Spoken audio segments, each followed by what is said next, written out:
เมื่อนี้ว่าสิถ่ายคอนเทนต์เล่นๆกับนางออนคอนเทนต์ที่นางออนแก้โทรศัพท์เบิ่งเงินในเคสหั่นนะเห็นเขาเฮ็ดละแต่บังเอิญนางออนมันแก้ไปเมื่อนี้แก้ไปเจอลอตเตอรี่ที่ข่อยซื้อไว้แต่โดนซื้อไว้ตั้งแต่วันเกิดข่อยตั้งแต่วันที่23 24สิงหาซื้อไว้แล้วข่อยเก็บไว้ในเคสโทรศัพท์หั่นนะแล้วก็บ่ได้เบิ่งอีกเลยตอนมันออกก็ถูกอยู่ในแอป31หั่นนะก็เลยบ่ได้สนใจตัวอยู่ในเคสโทรศัพท์ คิดว่านางออนมา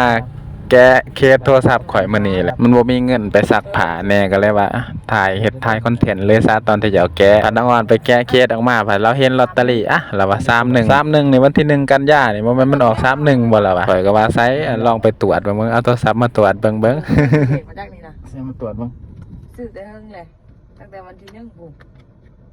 1กันยายนมันออกยัง1กันยายน ไม่รู้อ่ะ1กันยายนคือยังว่าเฮาถือในแอปแม่นถือเลขมาจากนี่นะตรวจหวย1กันยา1กันยา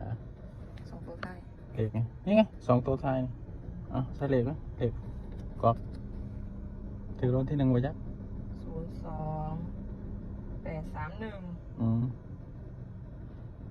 ถือเลข2ตัวเอ๊ะ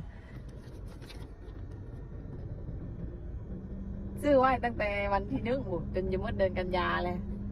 ถ้าก็เห็นมันพอตรวจแล้วก็ถูกรางวัลอลีนะทุกคนโอ้ยดีใจแฮงบ่มีเงินกินข้าวอยู่ช่วงนี้ช่วงสิปลายเดือนพอดีก็พอดีโชคดีที่ทั้งวันมาแก้เคสโทรศัพท์ มันยังคืนเงินได้หรือไปคืนเงินอยู่ไสคอมเมนต์บอกได้ทุกคนขอบใจ